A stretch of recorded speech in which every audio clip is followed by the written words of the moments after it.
Den här väderkvarnen är mer än en av 300 stycken som förgyller Ölands vackra landskap. Och den symboliserar också mat och vind. Och det är det vi ska ägna oss åt under den här resan. Välkommen till Gång Camping!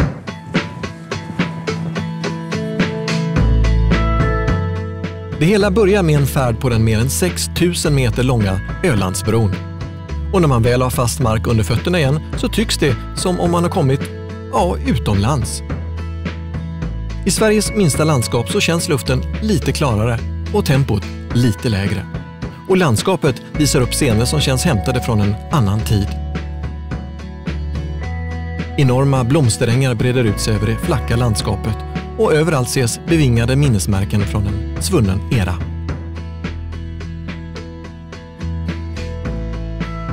"20 minuter söder om brofästet hittar vi Haga Park camping och stugor där vi ska slå läger ett par dagar. Anläggningen är underbart charmig med häckar och buskage som bidrar till en privat och hemtrevlig känsla. Och det blir ju inte sämre av att man varje morgon kan köpa färskt bröd i kaféet. Det är precis så här man vill börja sina semesterdagar. I tälten och på husvagnarna så ser man också tecken på att detta är en camping som är väldigt populär bland vattensportare. Inte så konstigt med tanke på dess läge. Som gammal vindsurfare så har Haga Park alltid haft ett väldigt gott namn. Här finns fina riggytor, bra stränder och rena vindar. Men nu för tiden så finns det en ny grupp vattensportare här. De har tygdrakar ovanför huvudet och skärbrädor under fötterna. Ska det vara något det? Ja, tydligen.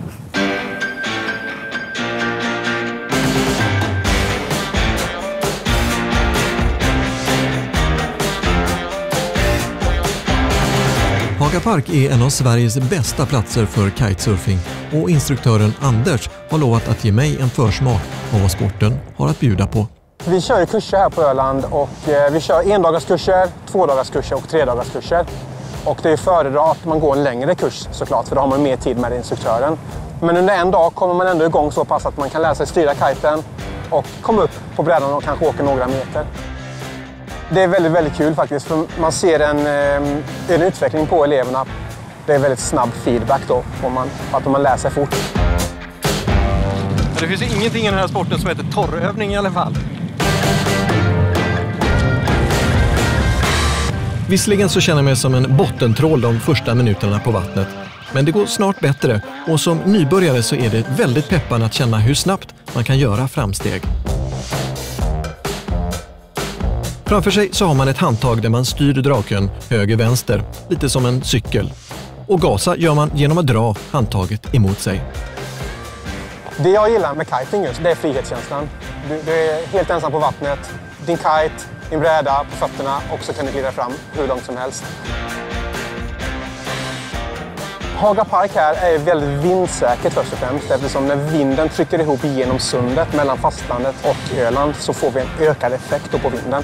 Plus att det är väldigt långgrunt här så det är nybörjarvänligt, men även bra för de erfarna. När man kraschar mycket så bottnar man i alla fall och får tag i brädan snabbt igen. Så var det dags att prova mina färdigheter med en bräda på fötterna. Anders hjälper mig att komma i rätt position och så bär det iväg flera centimeter. Nya instruktioner och nya försök. Och för varje gång så går det lite bättre och jag kommer lite längre. Och efter 45 minuter så seglar jag mina första meter.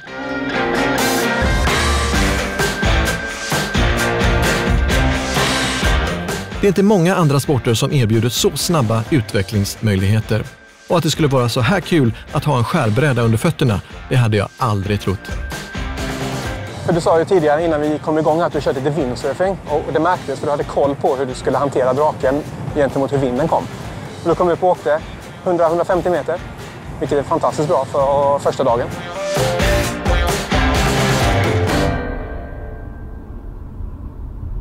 Med vatten i öronen och härliga minnen på näthinnan så kör vi norrut till nästa camping.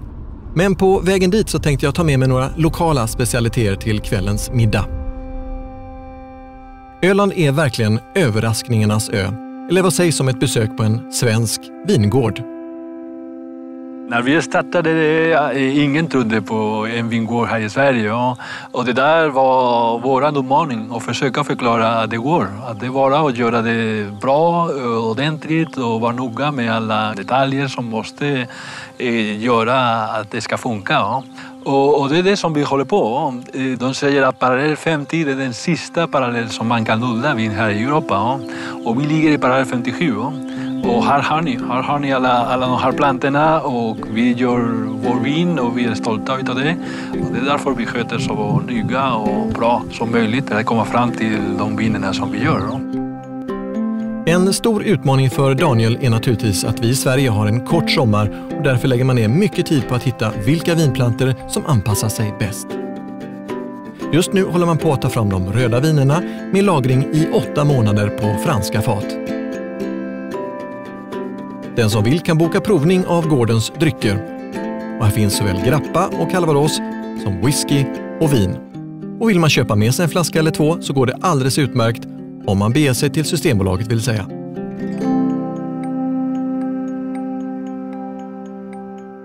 När man pratar om Öland och mat är det säkert många som tänker på kroppkakor. Och det har bakom ryggen, det är både runt och vitt. Men det är ingen kroppkaka. En halvtimme norr om Borgholm ligger Marsjö gård där man kan få stifta närmare bekantskap med dessa exotiska fåglar vars ägg motsvarar cirka 30 vanliga hönsägg. Vi har ju först och främst köttet då som vi arbetar med och sen är det ju ägget som vi jobbar med och vi gör våra ostkakor här enligt ett gammalt fint småländskt recept. Men vi byter bort grädden mot ägg. På Marsjö är det inte bara äggen man tar hand om. Skinnet används till bland annat kläder och väskor. Och dessutom gör man tvål, krämer och salvor på strutsfett som ska vara bra mot huden. Och självklart erbjuder man också de klassiska dammviporna. Strutsen ska man vara försiktig med. Det är ju så att gå in till de här strutsarna här ute, det ska man inte göra. Så det farliga är ju sparkarna. Han sparkar framåt och lika hårt som en häst. Men däremot det här med att han är nyfiken och du kan ge lite mat här genom staketet, det går jättebra. Då kommer de fram och vill umgås med dig. Om du precis som jag vill prova att lägga något annat på grillen så finns möjligheten att köpa strutskött från gården. Men det krävs lite förkunskap för att lyckas. Gör du fel och du har för hög värme här, då försvinner allt det här fettet och all fuktighet i ditt kött. Och du får en stenhård bit. Du kan inte bita i den en gång. Utan jag brukar säga att ni får studsbollar istället utav köttet. Det blir bara en strutsboll utav det.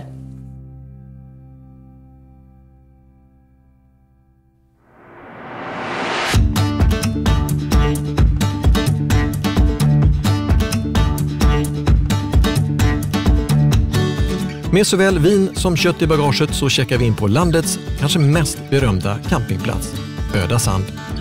Förutom väl tilltagna ytor för husbil, husvagn och tält så finns här stugor, vattenland och en mindre köpstad.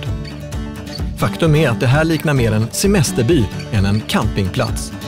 Och här så är gästerna numera ganska vana vid att det springer omkring folk med tv-kameror. Självklart så finns det flera restauranger att välja mellan och många kvällar i veckan så bjuds det på liveunderhållning. När solen sänker sig över anläggningen så dröjer det inte länge innan luften fylls av doften från tändvätska, grillkol och den lokala kockens specialiteter.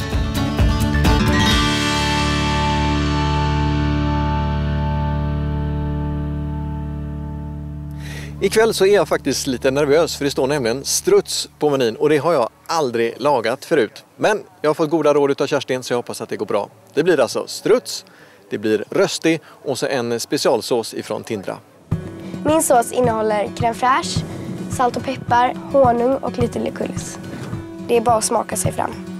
Och vill du sätta lite extra piff på det så brukar jag ta en vitlöksklyfta och pressa i. Och där har ni Tindras specialsås. Pappa, hur går det för dig?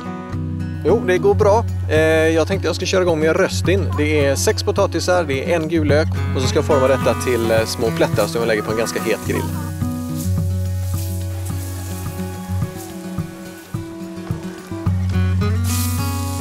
Efter en 3-4 minuter så brukar det vara dags att vända på dem. Och de ser ju fina ut. Och så får de steka lika länge på andra sidan. Då är röstin klar och det är dags att lägga på strutsfilén som får ligga på kanske en 3-4 minuter. Vi får se.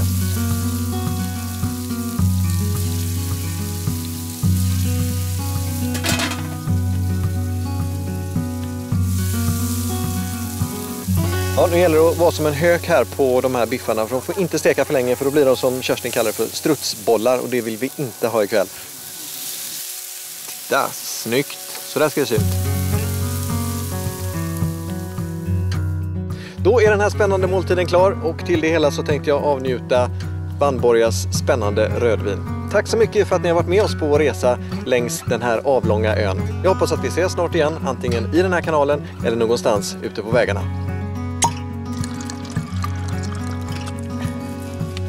Vad tyckte du? Blev det strutsbollar av det? Nej, verkligen inte. Det smakar som en mörentrecôte.